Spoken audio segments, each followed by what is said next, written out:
ఎస్పీల conference సమావేశంలో పాల్గొన్న ఉప ముఖ్యమంత్రి శ్రీ బట్టి విక్రమార్క గారు, సహచర మంత్రివర్గ సభ్యులు, చీఫ్ సెక్రటరీ గారు, డీజీపీ గారు, ఇతర ఉన్నత అధికారులకు, అదేవిధంగా తెలంగాణలో ఉన్న అన్ని జిల్లాల నుంచి వచ్చిన కలెక్టర్లు, ఎస్పీలు, అడిషనల్ కలెక్టర్లు, ఇతర అధికారులందరూ కూడా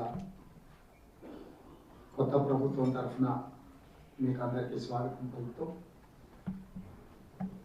ప్రధానంగా ఈ కాన్ఫరెన్స్, ఈ సమావేశం ఏర్పాటు చేయడానికి ప్రభుత్వం ప్రజలకు ఇచ్చిన హామీలు, తీసుకున్న నిర్ణయాలు అమలు జరగాలంటే అధికారులు, ప్రజాప్రతినిధులు జోడెద్దులాగా పనిచేయాలి. అప్పుడే అనుకున్న లక్ష్యం దిశగా మనం ప్రయాణం చేయడానికి అవకాశం ఉంటుంది. ఇందులో ఏ ఒక్కరు కూడా కాస్త వెనుక ముందు చేసినా, సరైన సమన్వయంతో ముందుకు వెళ్ళకపోతే అనుకున్న లక్ష్యము ఆ దిశగా మనం ప్రయాణం సాగించలేము.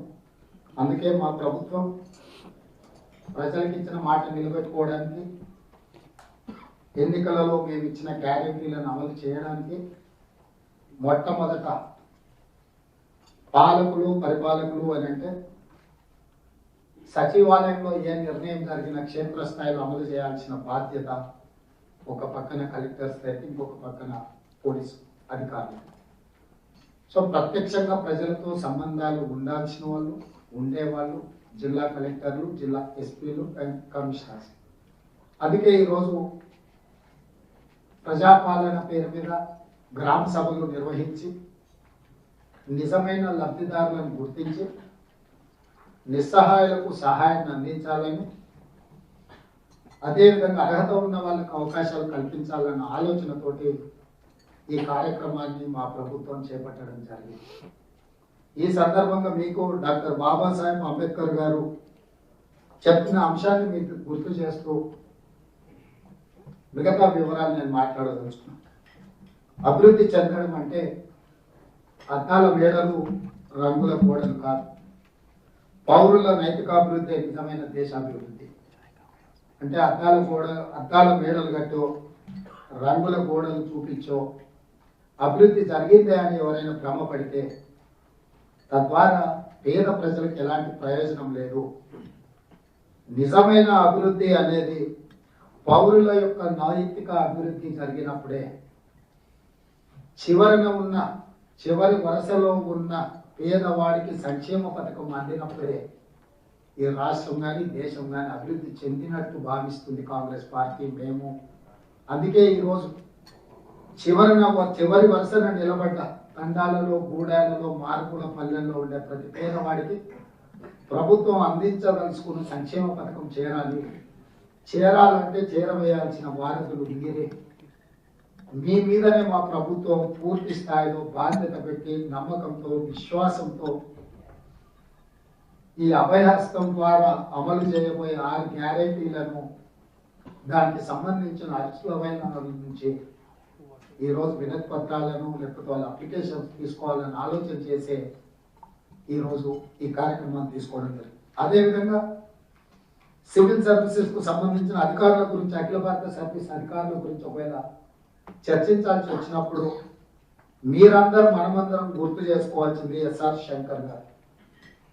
వారి జీవిత కాలం సచివాలయానికి ఉదయం 9:30 గంటలకు నడుచుకుంటూ వచ్చి రాత్రి వరకు ఆయన దగ్గరకు వచ్చిన ప్రతి ఫైల్ని క్షుణ్ణంగా పరిశీలించి విధానపరమైన నిర్ణయాలు తీసుకొని అసలు అఖిల భారత సర్వీస్ అధికారులకు ఈ దేశంలోనే ఒక ఆదర్శప్రాయంగా నిలబడ్డది ఎస్ఆర్ శంకర్ గారు. మీరు ప్రతిరోజు ఉదయం మీ ఉద్యోగ ధర్మాన్ని మొదలుపెట్టేటప్పుడు ఎస్ఆర్ శంకర్ గారిని మీరు గుర్తు చేసుకుంటే డెఫినెట్గా మన విధానంలో కొంత మార్పు వస్తుంది, ప్రజలకు అది ఉపయోగపడుతుంది అని చెప్పి నేను బలంగా నమ్ముతున్నాను. వారికి ఆనాటి కేంద్ర ప్రభుత్వం గుర్తించి వారి సేవలను పద్మభూషణ్ అవార్డు ఇస్తే కూడా వారు సున్నితంగా తిరస్కరించి, సన్మానాలకు, ఇలాంటి అవార్డులకు నేను అతీతము, ఇలాంటివి నేను ఆశించడం లేదు. నేను నా బాధ్యతను నెరవేర్చిన అని చెప్పి ఎస్ఆర్ శంకర్ గారు వినయంగా వినమ్రతతో కేంద్ర ప్రభుత్వం ఇచ్చిన పద్మభూషణ్ అవార్డును కూడా వారు తిరస్కరించడం ద్వారా వారు గొప్ప ఆదర్శవంతమైన అధికారిగా చరిత్రలో నిలిచిపోయింది. ఈరోజు ఇక్కడున్న మా ఉన్నతాధికారులకు, మా జిల్లా కలెక్టర్లకు, మా ఎస్పీలకు, మా అడిషనల్ కలెక్టర్లకు నా సూచన ఒక్కటే, ఈ ప్రభుత్వం అనేది ఫ్రెండ్లీ గవర్నమెంట్ అనేది అధికారులకు ఎంతవరకు అంటే మీరు ప్రజల చేత శబాష్ అనిపించుకున్నంత వరకే ఈ ప్రభుత్వం మీతో ఫ్రెండ్లీగా ఉంటుంది. మీ పరిపాలనలో లోపాలు జరిగిన, నిర్లక్ష్యం వహించిన, లేదా ఉద్దేశపూర్వకంగా రకరకాల నిర్ణయాలు తీసుకున్నప్పుడు తప్పకుండా ఈ ప్రభుత్వం వాటన్నిటిని కూడా సమీక్షించడం జరుగుతుంది. అదేవిధంగా మనం చాలా సందర్భాలలో కొన్ని ప్రత్యేకమైన అంశాలు మన దృష్టిని ఆకర్షిస్తాయి. కొంతకాలం పనిచేసిన అధికారులు వాళ్ళు బదిలీ అయినప్పుడు, ఎందుకంటే మీరు వివిధ రాష్ట్రాలలో పుట్టి పెరిగి అఖిల భారత సర్వీస్లో మీరు పోటీ పరీక్షలు రాసి మీరు ఐఏఎస్లుగానో ఐపీఎస్లుగానో సెలెక్ట్ అయ్యి తెలంగాణ రాష్ట్రాన్ని మీరు కోరుకొని ఇక్కడికి వచ్చిందంటే రాబోయే మీ జాయినింగ్ నుంచి మీ రిటైర్మెంట్ వరకు మినిమం 35 years మీరు ఇక్కడ రాష్ట్రంలో మమేకమైపోయి ఈ రాష్ట్రంలో పౌరులలాగా మీరు కూడా ఇక్కడ ఒక బాధ్యత తీసుకొని ఈ రాష్ట్ర నిర్మాణంలో అత్యంత కీలక పాత్ర పోషించడానికి మీరు ఈ రాష్ట్రానికి వచ్చారు. మీరు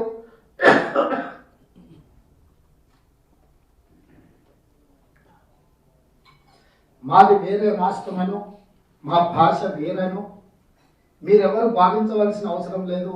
మేమెవరం కూడా మిమ్మల్ని ఆ రకంగా డిఫరెన్షియేట్ చేసి మేము చూడదలుచుకోలేదు. మీరు స్థానిక ప్రజల భాష తెలుసుకోండి, ప్రజల మనసును గెలవండి. ప్రజల మనసును మీరు గెలిచినప్పుడే వివిధ ప్రాంతాల నుంచి రాష్ట్ర నిర్మాణంలో మీరు 35 సంవత్సరాలు భాగస్వాములు కాబోతున్నారు. అంటే ప్రజలు అనుకున్న ప్రభుత్వాలు ప్రతి 5 సంవత్సరాలకు పోటీ పరీక్షకు నిలబడాలి. కానీ మీకు మాత్రం 35 సంవత్సరాలు కేటగారికల్గా మిమ్మల్ని ఎంపవర్ చేస్తుంది భారత ప్రభుత్వం. అంటే ఎంత నమ్మకంతో, విశ్వాసంతో మీకు 35 years టెన్యూర్ టర్మ్ ఇస్తున్నారంటే ఎంత జవాబుదారీతనంగా మీరు వ్యవహరించాలో మీరు ఆలోచన చేయండి. అందుకే కొంతమంది అధికారులు బదిలీ అయిపోతున్నప్పుడు ప్రజలే ప్రత్యక్షంగా అక్కడికి వచ్చి వాళ్ళని సన్మానం చేసి కొన్నిసార్లు అక్కడి పేద ప్రజలు కన్నీరు పెడుతుంటారు, అరే ఇంత మంచి అధికారిని బదిలీ చేస్తున్న ప్రభుత్వం. కానీ మీ సుదూరమైన ప్రయాణంలో ఏ డిస్ట్రిక్ట్లో అయినా ఎక్కడైనా మీరు పనిచేసిన 3 years 4 years 5 years అంటే మ్యాక్స్ మీరు పనిచేయగలరు. మీరు ఎక్కడికి వెళ్ళినా ఈ తెలంగాణలో ఏ ప్రాంతంలో పనిచేసినా అది మీ బాధ్యత అనుకోండి, మీరు పనిచేయాలని మేము ఆశిస్తున్నాం. అలాంటి వాళ్లకు ప్రజలు కూడా అదే విధంగా గౌరవ మర్యాదల్ని ప్రదర్శిస్తుంటారు తెలంగాణ ప్రజలు. అదేవిధంగా చట్టాలను రూల్స్ను అమలు చేసేటప్పుడు చట్టాలను రూల్స్ని మీరు ఎంత జాగ్రత్తగా ఆబ్జెక్టివ్ పర్పస్లో చూసుకొని అమలు చేస్తారో అధికారులకు మానవీయ కోణం అనేది ఉండాలి. చట్టాన్ని అమలు చేసేటప్పుడు మానవీయ కోణం ఉన్నప్పుడు తప్పకుండా 99% పేద ప్రజలు తీసుకొచ్చే సమస్యలకు పరిష్కారం చూపించే అవకాశం ఉంటుంది. మానవీయ కోణంతో ప్రజలు లేవనెత్తిన అంశాలను మనం అర్థం చేసుకోలేకపోతే మనం ఏ సమస్య కూడా పరిష్కారం చూపించలేము. బ్లాక్ అండ్ వైట్లో రూల్స్ను మేము ఇంప్లిమెంట్ చేస్తున్నామని అనుకోవడానికంటే కూడా మనకు బాధ్యత ఇచ్చింది, మనం ఈ కుర్చీలో కూర్చున్నది ఆ ప్రజల యొక్క సమస్యల్ని పరిష్కరించడానికి, మన దగ్గరకు వచ్చిన వాళ్ళ నమ్మకాన్ని పెంచడానికి మనం ఉన్నాము. మేమైనా మీరైనా మన దగ్గరకు వచ్చే వాళ్ళ యొక్క సమస్యని ఎలా పరిష్కరించాలని ఒక పాజిటివ్ దృక్పథంతో ముందుకు వెళ్ళాలి, ఒక పాజిటివ్ అప్రోచ్ ఉండాలి. నెగటివ్ అప్రోచ్ ఉండి మన దగ్గరికి ఏ కాగితం వచ్చినా దీన్ని ఎట్లా తిరస్కరిద్దామనే ఆలోచనతో మనం ముందుకు వెళ్తే ఈ ప్రభుత్వం అనుకుంటున్న సంక్షేమం కానీ అభివృద్ధి కానీ సరైన దిశగా ప్రయాణం చేయాలి. అదేవిధంగా మీకు తెలంగాణ రాష్ట్రం గురించి నేను ప్రత్యేకంగా చెప్పవలసిన అవసరం లేదు. చాలా మంది అధికారులు లాస్ట్ 20 years నుంచి మీరు ఇక్కడ ప్రజలలో మీరు మమేకమై ఉన్నారు. దేశంలో ఉండే మిగతా రాష్ట్రాలు ఫస్ట్ ఎస్ఆర్సి ద్వారానో లేకపోతే రాజకీయపరమైన నిర్ణయాలతోనూ ప్రత్యేక రాష్ట్రాలు ఏర్పడ్డాయి. కానీ తెలంగాణ రాష్ట్రం అంత ఆశామాషిగా ప్రత్యేక రాష్ట్రంగా అవతరణ జరగలేదు. కోట్లాది మంది ప్రజలు కోరుకున్నారు, లక్షలాది మంది విద్యార్థులు, నిరుద్యోగ యువకులు ఉద్యమ బాటి పట్టిండ్రు, వందలాది మంది అమరులై నేల కొరుగుతే ఈ రాష్ట్రం ఏర్పడింది. ఎంతో బలమైన ఆకాంక్ష ఉంటే తప్ప ఎవరు తమ ప్రాణాలను ఫలంగా పెట్టి రాష్ట్రాన్ని సాధించుకోరు. ఈ దేశంలో ఉండే మిగతా రాష్ట్రాల కంటే తెలంగాణ రాష్ట్రానికి, తెలంగాణ ప్రజలకు ఒక ప్రత్యేకత ఉన్నది. ఇక్కడ డిఎన్ఏ దేన్నైనా సహిస్తుంది, కానీ స్వేచ్ఛను హరించాలన్న ఆలోచనతోటి, సామాజిక న్యాయాన్ని దెబ్బతీయాలన్న విధానంతో, సమానమైన అభివృద్ధిని మనం దృష్టిలో పెట్టుకోకపోతే ఇక్కడ ప్రజల యొక్క రియాక్షన్ చాలా వైల్డ్గా ఉంటుంది. వాళ్ళు సామాన్యమైన పరిస్థితుల్లో చాలా సబ్మిసివ్గా, చాలా గౌరవంగా, చాలా మర్యాదగా మనతో ఏ విధంగా వ్యవహరిస్తారో మీరు అందరూ చూసింది. అట్ ద సేమ్ టైం మనం ఇచ్చిపుచ్చుకునే ధోరణిలో వాళ్ళు ఏం ఆలోచన చేస్తున్నారో మనం అర్థం చేసుకోకపోతే ప్రజలలో ఒక రకమైన చైతన్యం ఉంది. ఆ చైతన్యం అనేది ఎంతటి వారినైనా కూడా ఇంటికి పంపించేటంత శక్తి ఈ ప్రాంతం ప్రజలకు ఉంది. కాబట్టి మీరు ప్రజలకి వెళ్ళేటప్పుడు, ప్రజలతో కలిసేటప్పుడు ఈ ప్రత్యేక రాష్ట్రంలో ప్రత్యేకమైన పరిస్థితులు వీటిని మీరు ఎప్పుడు కూడా గుర్తు పెట్టుకొని ఉండాలి. Back of the mind, you have to keep in your back of the mind. ఇక్కడ ప్రజల యొక్క ఆలోచన ఎట్లుంటుంది అనే దానికి నేను మీకు గుర్తు చేయదలుచుకుంటాను.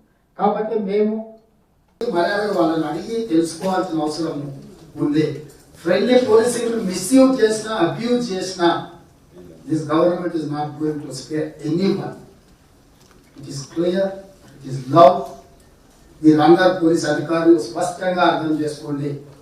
భూ కబ్జాదారులను, నేరగాళ్లను, డ్రగ్స్ మాఫియా ఈరోజు ఉద్యమ నేపథ్యం ఉన్న తెలంగాణ రాష్ట్రంలో ఈరోజు చిన్న చిన్న పట్టణాలలో కూడా గంజాయి ఎక్కడ పడితే అక్కడ దొరుకుతుంది. జూనియర్ కాలేజీలో, స్కూల్స్లలో కూడా ఈరోజు ఇట్లాంటి మత్తు పదార్థాలు అందుబాటులోకి వచ్చినాయి. ఇది చాలా ప్రమాదకరాల్సిన అవసరం ఉన్నది. ఈరోజు మన కళ్ళ ముందు కుప్పకూలిపోయిన పంజాబ్ రాష్ట్రం మన కళ్ళ ముందు కనిపిస్తుంది. తెలంగాణ వేగవంతంగా పంజాబ్ లాంటి పరిణామాల వైపు వేగంగా ప్రయాణిస్తుంది. దీన్ని నిషేధించి నిర్మూలించాల్సిన బాధ్యత మా పోలీస్ అధికారులదే. ఇవాళ ఎక్కడ చూసినా, ఎందుకంటే నాకు కొంత అవగాహన ఉంది, నేను ఇంకా ప్రజలలో తిరుగుతూనే ఉంటే ఎక్కడ ఏం జరుగుతుందో పోలీస్ అధికారుల దగ్గర సమాచారం ఉందో లేదో, కానీ పర్సనల్గా I have some information. So డిపార్ట్మెంట్లో నా రిక్వెస్ట్, మీ అధికారులకి ఇక్కడ నుంచి నేను ఇచ్చే ఆదేశాలు మీరు ఉక్కు పాదంతో అణిచివేయాల్సిన అవసరం ఉన్నది. గంజాయి అనే పదం ఈ రాష్ట్రంలో వినిపించకూడదు. ఉద్యమ నేపథ్యం ఉన్న తెలంగాణలో గంజాయి లాంటివి, డ్రగ్స్ లాంటివి ఇక్కడ వచ్చి ఇక్కడ యువతను ఆక్రమించుకుంటున్నాయి. ఇది అత్యంత ప్రమాదకరం. నేను సైబరాబాద్ కమిషనర్ గారికి ఒక విషయం చెప్పదలుచుకున్నా. సన్బర్న్ పార్టీకి సంబంధించిన సోషల్ మీడియా అంటే డిజిటల్లో ఈరోజు అప్లికేషన్స్ అంటే ఏమంటే వడి కాల్ టికెట్స్ అమ్ముతున్నారు, book my show. So I verify with my people, అసలు వాళ్ళు ఇంతవరకు పర్మిషనే తీసుకోండి. పర్మిషన్ తీసుకోకుండా 31st ఈవినింగ్ సన్బర్న్ పార్టీని పెట్టి కిడ్స్ని అండర్ 18 అసలు అట్లా వాటిలో అలోవే చేయదు. అండర్ 18 లిక్కర్ ఇవ్వడానికే వీల్లేదు. ఈరోజు స్కూల్ పిల్లలకు కూడా they are giving some incentives. So అసలు ఆ బుక్ మై షో ప్లాట్ఫామ్ ఎవరిది? ఈ సన్బర్న్ ఈవెంట్ ఆర్గనైజ్ చేస్తున్నది ఎవరు? డిజిటల్ చెప్తున్నా అంటే గతంలో నేరగాళ్ళకి ఒక విధానం ఉండేది, ఇప్పుడు సైబర్ క్రైమే బిగ్గెస్ట్ టాస్క్. ఎందుకంటే సాంప్రదాయబద్ధమైన నేరాలు అంటారు కదా, ఆ నేరాలు ఇప్పుడు మొత్తం కంప్లీట్గా సైబర్ క్రైమ్ వైపు వెళ్ళిపోయింది. అంటే ఏ నేరం కూడా గతంలో చేసే నేరాలు కన్వెన్షనల్ క్రైమ్స్ అంటారు కదా, ఇప్పుడు దాని నేచర్ మారిపోయి సైబర్ క్రైమ్, సైబర్ కనెక్టివిటీతో ఈ క్రైమ్లో పాల్గొంటున్నారు. సో మీరు సైబర్ సిస్టమ్ని ఏదైతే వాడుకుంటున్నారో వాళ్ళ బిజినెస్ కానీ లేకపోతే వాళ్ళ క్రైమ్కి కానీ, ఇది ఇంకా స్ట్రెంథెన్ చేసుకోవాల్సిన అవసరం ఉన్నది. దీని మీద కూడా మీరందరూ పోలీస్ అధికారులు ప్రత్యేకంగా ఫోకస్ పెట్టుకుండ్రి. ఇట్లాంటి ఈవెంట్స్ ఏమైనా వచ్చినాయంటే మీరు స్క్రూటినీ చేయండి. దానివల్ల ఇన్కమ్ జనరేట్ ఆదాయ వనరుగా మీరు చూడకండి. అవి ఎలాంటి కల్చర్ని మన దగ్గర ఇంజెక్ట్ చేస్తున్నాయి, మన యంగర్ జనరేషన్ని ఏ విధంగా ముందుకు తీసుకెళ్తున్నాయి. హుక్కా సెంటర్స్ కానీ, పబ్లలో జరిగే వ్యవహారాలు కానీ, లేకపోతే ఇట్లాంటి సన్బర్న్ పార్టీలు ఆల్మోస్ట్ గోవా, మహారాష్ట్ర, కర్ణాటక బ్యాన్ చేసింది, క్యాన్సిల్. ఇంతకుముందు గోవా ఇచ్చిన దాంట్లో జరిగిన ఇన్సిడెంట్ అండ్ యాక్సిడెంట్స్ తోని గోవా గవర్నమెంట్ బ్యాన్ చేసింది, మహారాష్ట్ర గవర్నమెంట్ పర్మిషన్ ఇచ్చి క్యాన్సిల్ చేసింది, అండ్ కర్ణాటక గవర్నమెంట్ పర్మిషన్ ఇచ్చి క్యాన్సిల్ చేసింది. డీజీఎం గవర్నమెంట్ ను పోలీస్ ఆఫీసర్స్ వాళ్ళని ఇన్వైట్ చేసి వెల్కమ్ చేస్తుంది తెలంగాణ రాష్ట్రంగా. I don't know what is their idea. కానీ ఇప్పుడు వాళ్ళు మరి మీ దగ్గరికి పర్మిషన్కి వచ్చిందా రాలేదా? According to my information there is no such permission for Sunburn party, but they selling their tickets and their collecting money from normal people. So ఇట్లాంటి విషయాలు మీరు కఠినంగా వ్యవహరించండి. ఎంత పెద్దవాళ్ళైనా, ఎంత వాళ్ళ బ్యాక్గ్రౌండ్ ఏమున్నా ఎవరిని స్పేర్ చేయాల్సిన పని లేదు. మీకు ఎవరు మాట్లాడినా ఎవరిని వదలాల్సిన పని లేదు. ప్రభుత్వం సంపూర్ణంగా పోలీస్ అధికారులకు గంజాయి ముఖ్యంగా ఏఓబి ప్రాంతం నుంచి ఎట్లా ట్రాన్స్పోర్ట్ అవుతుంది, ఏమవుతుంది, మన దగ్గర పండించేది తక్కువ ఉండొచ్చు కానీ వినియోగించేది ఎక్కువైంది. ఏఓబి ప్రాంతంలో నుంచి మన ప్రాంతానికి గంజాయి ఏ రకంగా వస్తుంది ఏందనే దాని మీద కూడా మా పోలీస్ అధికారులు లా అండ్ ఆర్డర్ కంట్రోల్ చేయడం ఒకటే కాదు, ఈరోజు ప్రతి జిల్లా ఎస్పీ మీ ప్రాంతాలలో మండల స్థాయి చిన్న చిన్న పట్టణాలలో కూడా కాలేజీలలో ఇది ఎక్కువగా వినియోగిస్తున్నారు. మీరు ప్రత్యేకంగా అధికారులను నియమించండి, సమాచారాన్ని సేకరించండి. ఎవరున్నా కూడా ఎవరిని వదలడానికి వీల్లేదు. ఫైనల్గా నకిలీ విత్తనాలు ఇది టెర్రరిజం కంటే ప్రమాదకరమైనది. 6 కాళ్ళు కష్టపడే రైతుకు నకిలీ విత్తనాలు అమ్మడం ద్వారా ఈరోజు రైతు ఆత్మహత్యలు జరుగుతున్నాయంటే కారణం ప్రధానంగా నకిలీ విత్తనాల వెనకాల ఉన్న కార్పొరేట్ కంపెనీలు. వాళ్ళ కింద సేల్స్ కోసం ఎవరినో ఏజెంట్ని అపాయింట్ చేస్తాడు, వీడు ఏదో విత్తనాలు అమ్మేస్తాడు. మీరు ఆ కంపెనీ మీద కేసు పెట్టకుండా ఉంటే వాళ్ళ లాస్ట్ పాయింట్లో కేసు పెడుతున్నారు. వాడు జయబజరంగ బలి అని పెడతాడు, తీయగానే శ్రీ వెంకటేశ్వర అని పేరు మార్చేస్తాడు. లైసెన్స్ తప్పుడు పేరు మీద తీసుకొని అంతకుముందు అన్న పేరు మీద ఉంటే మీరు నోటీస్ ఇవ్వగానే ఫ్యామిలీలో ఇంకొక మెంబర్ మీద తీసుకొని సింపుల్గా దాని బోర్డు తిప్పేసి నడుస్తుంది. సో ఎట్లయితే మీకు హిస్టరీ షీటర్స్ ఉన్నారో, రౌడీ షీటర్స్ ఉన్నారో, అట్లని నకిలీ విత్తనాలు అమ్మేటోళ్ళది కంప్లీట్గా మీ పోలీస్ డిపార్ట్మెంట్లో కంప్లీట్ స్టేట్ అంతా ఒక యూనిట్ కింద క్రిమినల్స్కి ఎట్లయితే మీరు డేటాబేస్ తయారు చేస్తున్నారో ఈ నకిలీ విత్తనాల మీద ఉప్పు పాదంతో అంచివేయాల్సిన అవసరం ఉన్నది. కంపెనీ ఓనర్స్ని మీరు లయబుల్ చేసినప్పుడు ఈ నిర్ణయాలు అదేవిధంగా ఇప్పుడు ఈ సోషల్ మీడియాలో కూడా చాలా సర్క్యులేట్ చేస్తుంటారు. అంటే మతాల మధ్యలో, కులాల మధ్యలో వైషమ్యాలను రెచ్చగొట్టడానికి. దీనికి సంబంధించి కూడా ఎప్పటికప్పుడు మీరు అప్రమత్తంగా ఉండి ఆ సమాచారాన్ని కూడా సేకరించి అట్లాంటి వాళ్ళు ఎవరైనా ఉంటే వాళ్ళందరినీ కూడా ఒక లైన్లో పట్టుకురావాల్సిన అవసరం ఉన్నది. వాళ్ళని ఏ విధంగా కంట్రోల్ చేయాలని. ఫైనల్గా రెవెన్యూ సదస్సులు ఇప్పుడు చేయాలని 2 టీంలుగా మండలాలను 2 టీంలుగా, ఒక టీంకు ఎంఆర్ఓ గారు, ఇంకొక టీంకు ఎంపీడీఓ గారు బాధ్యత తీసుకుంటారు. అదేవిధంగా శాసనసభ నియోజకవర్గానికి ఒక స్పెషల్ ఆఫీసర్ను డెప్యూట్ చేస్తుంది ప్రజాపాలన కోసం.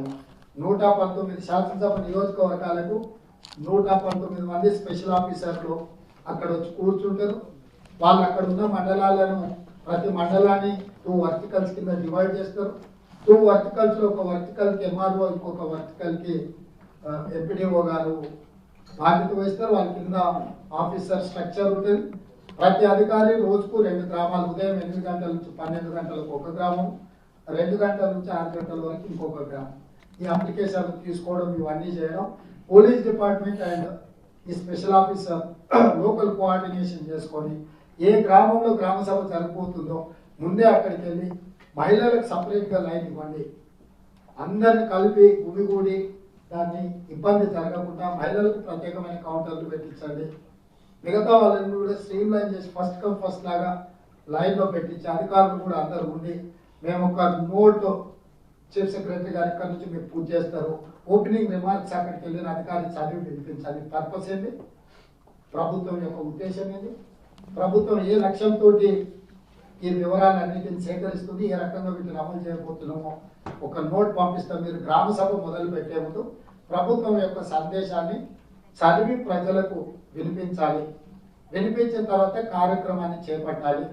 ఈ కార్యక్రమం చేపట్టేటప్పుడు అధికారులు బాధ్యతాయుతంగా ఉండాలి.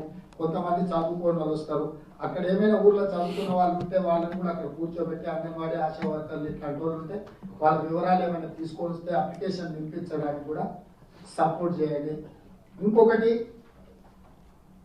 గ్రామ సభ పెట్టినప్పుడు మీరు అప్లికేషన్ ఇస్తే గందరగోళం లేదు. ప్రతి గ్రామాలకు ముందే అప్లికేషన్లు పంపించాలి. ఆల్రెడీ మీకు విలేజ్ సెక్రటరీలు ఇతర వ్యవస్థలు ఉన్నాయి, అంగన్వాడీ ఆశా వర్కర్లు కాకపోతే మిగతా ఎవరున్నారో వాళ్ళతో ముందుగానే గ్రామంలో అప్లికేషన్లు అందుబాటులో పెడితే వాళ్ళ పిల్లలతోనో వాళ్ళతోనో వాళ్ళ డీటెయిల్స్ అన్నీ కూడా నింపుకొని వస్తారు మన దగ్గరికి. అప్పుడు ఏమవుతుందంటే జస్ట్ అప్లికేషన్ ఇచ్చి రిసీప్ట్ తీసుకొని పోయేది ఉంటే ఫాస్ట్గా మనం డిస్పోజ్ ఆఫ్ చేయొచ్చు. ఇవన్నీ ప్రాక్టికల్ ప్రాబ్లం. మీరు అప్పుడే పోయి కౌంటర్లో అప్లికేషన్ పెడితే అప్లికేషన్లకు అందరూ వాటి మీద పడి గందరగోళం వచ్చి పోలీసులు వల్ల అక్కడ ఏదో ఇన్వాల్వ్ అయ్యే కంటే ముందే గ్రామాలకన్నిటి కూడా అప్లికేషన్ బాధ్యతాయుతమైన వాళ్ళకి పంపించి గ్రామం ఎవరైతే సెక్రటరీ ఉన్నారో విలేజ్ సెక్రటరీ ఆ గ్రామ పంచాయతీలో అప్లికేషన్లు అందుబాటులో పెట్టి ఊర్లో చాటింగ్ వేసి అప్లికేషన్స్ ఉన్నాయి మీరు తీసుకోండి, మీరు ఫిల్అప్ చేయండి. ఎందుకంటే దానికి ఒక ఫోటో పేస్ట్ చేయాలా, డీటెయిల్ చేయాలా, చాలా వాళ్ళ ఆధార్ కార్డు, రేషన్ కార్డు, ఈ డీటెయిల్స్ అన్ని కూడా ఫిల్అప్ చేయాల్సి ఉంటుంది. కొన్ని అమరవీరులు కానీ ఉద్యమకారులు కానీ వాళ్ళ ఎఫ్ఐఆర్ వాళ్ళ కేసెస్ వీటన్నిటిని కూడా అందులో డేటా ఎంట్రీ చేసేది ఉంటుంది. కాబట్టి ముందే వాళ్ళకి అప్లికేషన్లు పంపించడం ద్వారా ఈ గందరగోళాన్ని తగ్గించవచ్చు. ప్రాక్టికల్గా మీ ఎక్స్పీరియన్స్ అంతా కూడా డిసెంబర్ 25 నుంచి జనవరి 6, 2024 వరకు ఒక పకడ్బందీగా ఈ సమాచారాన్ని సేకరించి దీన్ని డిజిటలైజ్ చేసి ప్రభుత్వానికి పంపిస్తే ప్రభుత్వం వాటిని స్క్రూటినీ చేసి అర్హులైన వాళ్ళందరికీ సంక్షేమ పథకాలు అమలు చేయడమే మా ప్రభుత్వం యొక్క లక్ష్యము. ఈ అభయహస్తంలో పొందుపరిచిన 6 గ్యారంటీలను ప్రజలకు చేరవేయడానికి మీరే మా సాధకులు. మీ మీదనే ఈ ప్రభుత్వం ఈ గురుతరమైన బాధ్యతను పెడుతుంది. సచివాలయం నుంచి ఈ మంత్రివర్గం నుంచి మేము పాలసీ డాక్యుమెంట్ మాత్రమే అప్రూవల్ ఇస్తాం. ఎగ్జిక్యూషన్ అంతా మీదే బాధ్యత.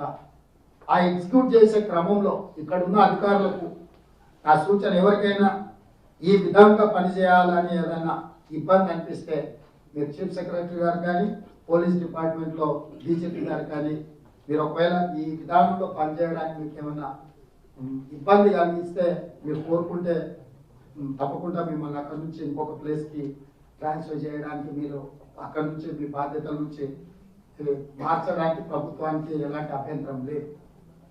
మీరు అక్కడ ఉండి మేము ఏమి చేయమంటే మాత్రం ఎస్ డెఫినెట్గా ప్రభుత్వానికి అభ్యంతరం ఉంది. మీరు బాధ్యత తీసుకున్నప్పుడు నిర్వర్తించాల్సిందే. మీకు ఎవరికైనా ఈ ప్రభుత్వం యొక్క లక్ష్యాలను చేరవేయడంలో ప్రజలకు చేరుకోవడంలో లేకుంటే కాస్త ఎక్కువ పని చేయాల్సి వస్తుంది, రోజుకు 18 గంటలు పని చేయాల్సి వస్తుంది అని అట్లాంటి ఆలోచన ఉండి ఎందుకులే ఇంత ఫిజికల్ స్ట్రెయిన్ మెంటల్ స్ట్రెయిన్ మాకు ఎందుకు అని ఎవరైనా అధికారులకు ఏమైనా చిన్న చిన్న అభ్యంతరాలు ఉంటే మాకు ఎలాంటి అభ్యంతరం లేదు. తప్పకుండా వాళ్ళకి కలెక్టర్లుగా ఎస్పీలుగా అక్కడి నుంచి మార్చి మీకు మిగతా ఎక్కడైనా 18 గంటలు పని చేయకుండా ఉండే పోస్ట్ ఏమైనా మీరు కోరుకున్నా మాకు ఎలాంటి అభ్యంతరం లేదు. కానీ యాజ్ అన్ ఎలక్టెడ్ రిప్రజెంటేటివ్ నేను అధికారులకు సూచన మీ లైఫ్ టైం ఎక్స్పీరియన్స్ కలెక్టర్లుగా ఎస్పీలుగానే మీకు ఉంటుంది. ఇంకా తర్వాత ఎప్పుడు మీకు ప్రజలకు డైరెక్ట్గా కనెక్ట్ అయ్యి ప్రజల భావము భాష అర్థం చేసుకోవడానికి బిగ్గెస్ట్ ఆపర్చునిటీ. ఈ బిగ్గెస్ట్ ఆపర్చునిటీని మీ లైఫ్ టైం ఎక్స్పీరియన్స్ కింద కన్వర్ట్ చేసుకోండి. ఇట్లాంటి ఎక్స్పీరియన్స్ మళ్ళీ మీకు రాదు. మీకు మీ నెక్స్ట్ లెవెల్లో సర్వీస్లో ప్రమోషన్ వచ్చిన కొద్దిగా మీరు ఆఫీసర్స్ మానిటరింగ్ చేయడానికి పరిమితం అవుతారు తప్పితే క్షేత్రస్థాయిలో ప్రజలలో వెళ్ళి తిరిగి మీ అనుభవం నేర్చుకోవడానికి తెలంగాణ సంస్కృతిని తెలంగాణ సాంప్రదాయాన్ని దగ్గరగా మీరు చూసే అవకాశం కాదు. ఈ అవకాశాన్ని డెఫినెట్గా మీరు ఉపయోగించుకుంటారని అద్భుతంగా పనిచేస్తారని ఈ విషయాలలో ఈ విషయాలలో ప్రతి 4 నెలలకు మళ్ళీ ఈ గ్రామ సభలు కానీ ఈ వ్యవస్థ మళ్ళీ సమీక్ష చేస్తాం. మీ వైపు నుంచి మీ ఎక్స్పీరియన్స్, ఎందుకంటే మీరు బాగా చదువుకొని కష్టపడి ప్యాషన్తో వచ్చింది ఇందులోకి ప్రజలకి ఏదైనా మీరు నిజంగా రీజనబుల్ సజెషన్స్ ఏమున్నారు. మేము గవర్నమెంట్ చాలా ఓపెన్ మైండ్తో ఉన్నాం. ఇప్పుడు మేము ఆలోచన చేసినట్టు కూడా ఇంకా బెటర్గా ఏమైనా చేయడానికి ప్రజలకు మనం ఏమైనా చేయ అవకాశం ఉంటే మీ సూచనలు 100% గవర్నమెంట్ తీసుకుంటుంది. ఈ గవర్నమెంట్కి ఎలాంటి మెసేజాలు లేవు. మా అధికారి చెప్తే మేము వినాలనే ఆలోచన లేదు. మేము పాలసీ డాక్యుమెంట్ మాత్రమే చేయగలం. మీ ఆలోచన ఏదున్నా దాని పాలసీ కింద కన్వర్ట్ చేస్తాం. ఆ పాలసీని మళ్ళీ ఎగ్జిక్యూట్ చేయడానికి మీ దగ్గరికే పంపిస్తాము. మీ అందరూ మీ సూచనలు సలహాలని ఎప్పటికీ గవర్నమెంట్ ఓపెన్ మైండ్తో వెల్కమ్ చేస్తూ at the same time accountability and responsibilities more important and integrity honesty the other count.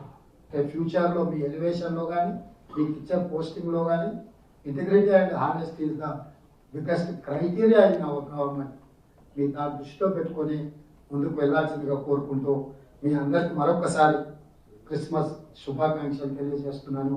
అదేవిధంగా కొత్త సంవత్సరంలో కొత్త ప్రభుత్వం కొత్త ఆలోచనలతో ప్రజలకు ఆశలు చిగురించే విధంగా ప్రజలకు విశ్వాసం కలిగించే విధంగా మనందరం, నేను మొదట్లో చెప్పినట్టు ఈ ప్రభుత్వం నడవాలంటే ఈ జోడెత్తులు సమన్వయంతో ముందుకు వెళ్ళాలి.